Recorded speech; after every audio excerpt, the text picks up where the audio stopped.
This is our last section that we're refinishing. So you can see we have old wood that's about 20 years old.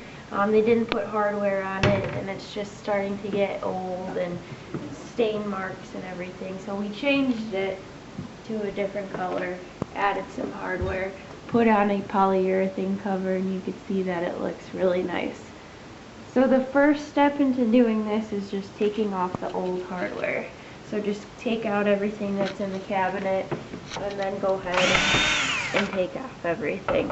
It's also a good idea to make sure that you label everything somewhere else. So you want to keep the same hinges to the same door and the same door to the same spot, so you're not mixing them up and the holes match up when you put them back together.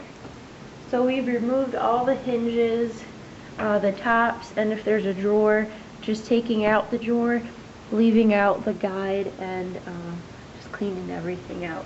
So you want to make sure, like I said, you have everything labeled, just to where every hinge goes.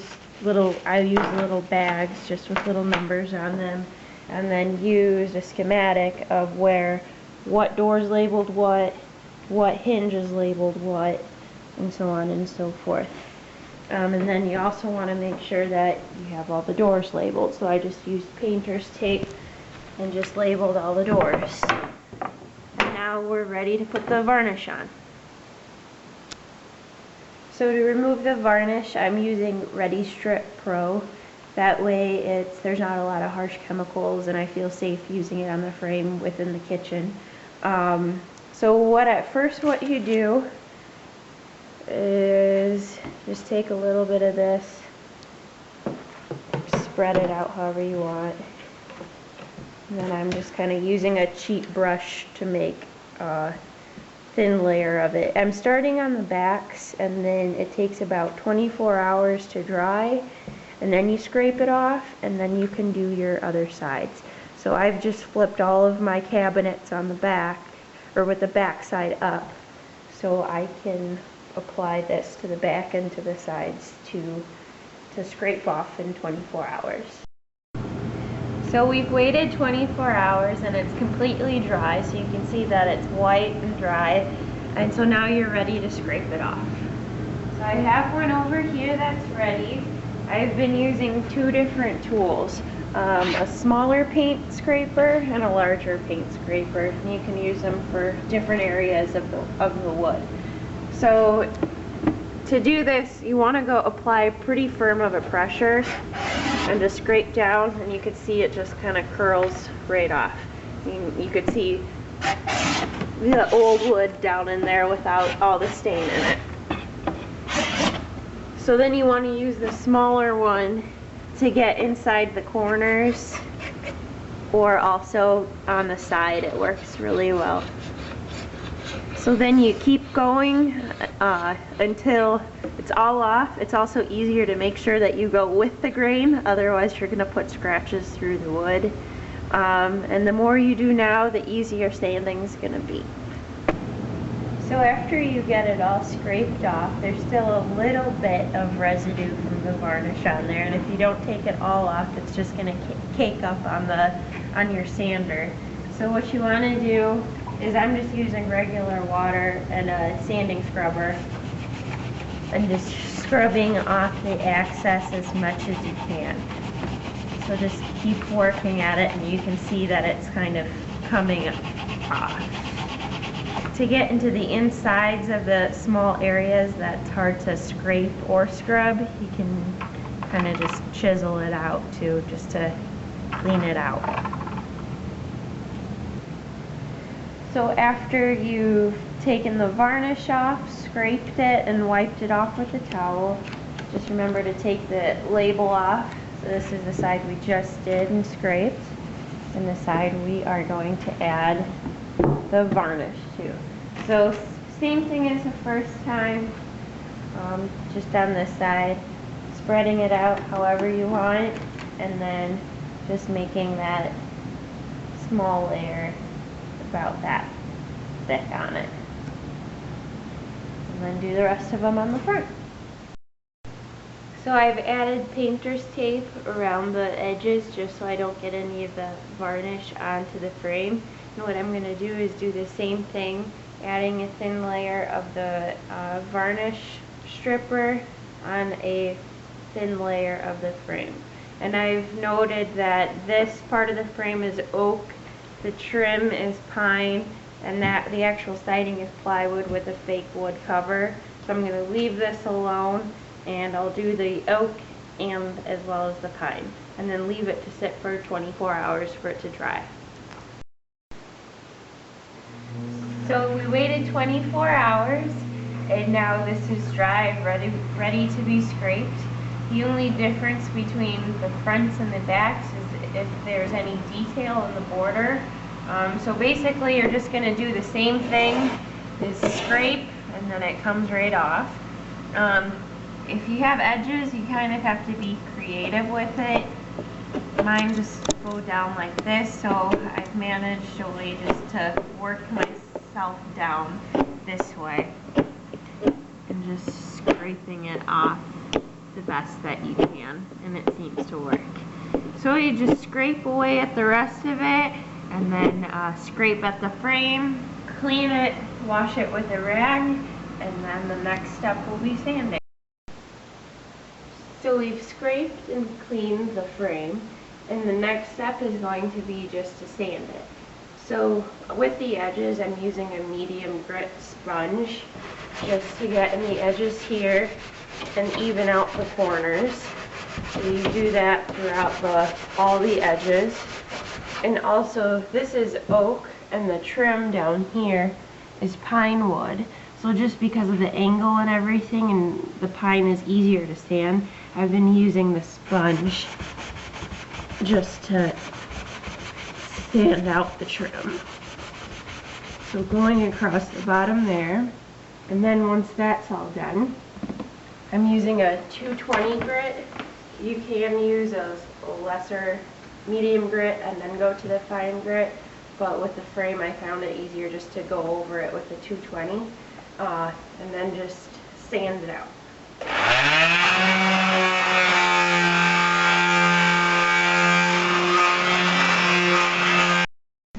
So now we're ready to sand our doors, and with a sponge of a medium or fine grit, I'm just going to go over the edges of the front and the sides, and then also if you have a border in the inside, it'll be easier to do it by hand than with a sander. So you're going to go over all of that. I'm going to flip it over, and for the larger sections I'm using a 120 grit to start with. So just go over some of those larger and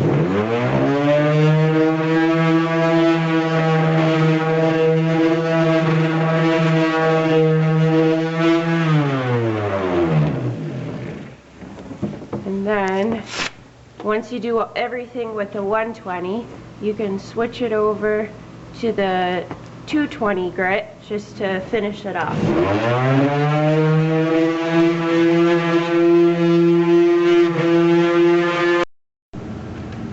So we've sanded and washed off all the debris from it, and now the next step is to stain. So just choose a color of your liking, and with stain, the longer you leave it on, the darker it's going to be. So I flipped my doors over on the back first. So I'm going to do one coat on the back and 2 coats on the front just to save some time. So first on the back, I'm just going to apply a thin layer of it all the way across, and then I'm going to wait the full 15 minutes that they want you to wait for how dark you want it, and then I'm going to wipe it off. So I've waited 15 minutes, and now I'm going to start to get the stain off of it. So I'm just actually using just an old white t-shirt and just scraping it off, and then you just wipe off all the excess. And you could see when I was putting the stain on too, I tried not to get it beyond the edges so it doesn't bubble under and then make a really dark stain on the front. if that does happen, you can just always sand it over and it's not a big deal. So I'm going to wait for this section to dry for 8 hours or so before I flip it over and do the other side, or wait 8 hours to put on a second coat. So the frame has been sanded and cleaned. Now the next step is to add the stain to the frame. I found that my frame has different staining times than the doors themselves. For some reason, this will soak up more wood. The oak takes about 10 minutes to equal 15 minutes on the doors, and then the bottom trim takes the full 15 because it's pine. So you kind of have to do a little bit of practice work to see how fast the wood absorbs the stain. But same thing, just going through. So I'm going to start painting this, keeping an eye on the clock to leave it on for 10 minutes and then wipe it off and let it dry before I add another coat on if need be. So we finished staining the back and it's dried completely, so we're ready to flip it over to the front. Now just because this is the back, I'm only going to do this one stain on the back, and then I'm going to do 2 coats of stain on the front. So for the first coat, I'm just going to do the same thing, go through it, and then wipe it off in 15 minutes, just going through it on the front. And then I'm also, this time around, going to do the sides, just in case it does drip. It's not as big of a deal since it'll just drip on the back. So I just finished putting a second coat of stain on the fronts of the drawer cabinets. So you can see here that this is a little bit different, even though that I applied 15 minutes, 2 coats for the same time, that the wood stains differently. You can see here it's a big difference to the doors that are already done. So there's another way to cover that up. So to darken up the areas that are lighter, what I'm doing is using a darker stain of the same shade. So I've been using all this as a walnut.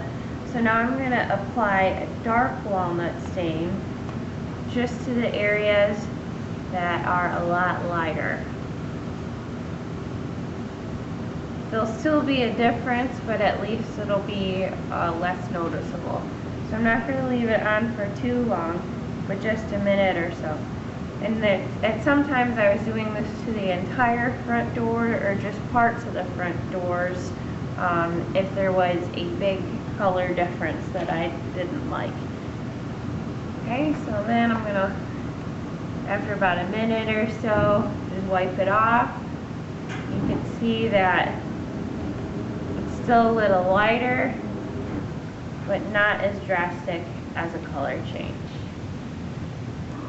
So the stain on the front has dried, so we're ready to flip it over and apply the polyurethane. I'm using a polyurethane with a satin finish just because it's not as shiny. I find some of the semi-gloss and gloss just to be too shiny with all the lights on. So I'm just going to apply a thin layer to the back, again being careful not to get it on the edges so it doesn't fill on the other side. And just apply a thin layer. I'm going to apply 1 coat to the back and 2 coats to the front, and then 2 coats all the way through the frame.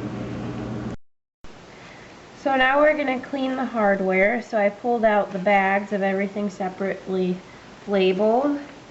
So you can see it's kind of nasty in the inside, so just cleaning it out. First what I'm going to do is I fill the cup with baking soda mixed with water. So just scrubbing that together. You just pretty much just scrub that guy clean. And then whenever you're done scrubbing, you're gonna put this into vinegar and then scrub it in here for a little while until it looks pretty clean. And then it just cleans out all that dirt and grime and cleans it out a little bit. So rinse it with water. After you rinse it with water, I've been re-greasing the hinges a little bit just to help that a little bit too. So the doors are dried and ready to be put back on, but first we're going to add the hardware. So I marked in the corner where I want the knobs to go. So I just made sure with all of them that it's 3 inches down and then 1 inch in. So what we're going to do is first use a drill bit to go through the front of it. That way there won't be any marks in the wood.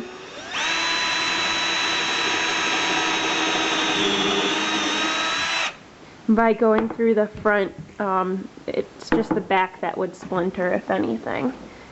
Okay, so then we'll flip it over. Just use an appropriate drill bit to match the pin to put the knob on. And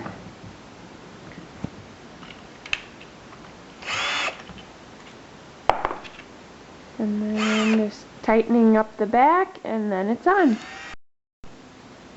So putting on handles are a little bit different than the knobs because you're going to need 2 separate holes, and you want to make sure that they're appropriately spaced apart.